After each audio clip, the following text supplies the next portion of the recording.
დღეს ვისაუბრებთ რა ძირითადი საფუძვლები და დეტალები არის საჭირო იურისთან პირველადი კონსულტაციის დროს და რას უნდა ელოდოთ სწორად წარმართული იურიდიული კონსულტაციისთვის.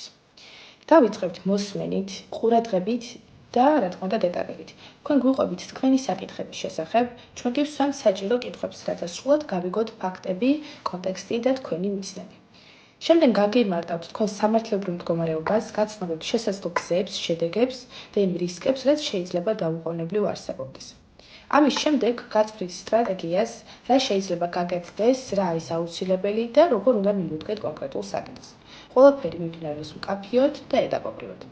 ასევე, ჩვენგან მიიღებთ წარმოდგენას ხარჯებზე, ვადებზე და მომავალ ნაბიჯებზე, არანაირი გაუთვალისწინებელი დეტალი და არანაირი ვარაუდი.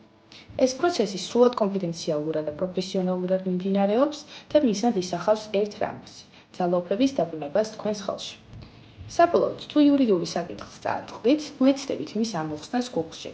ამისათვის აუცილებელია სპეციალიზებულ და პროფესიონალ იურისტთან კონსულტაციის გავლა.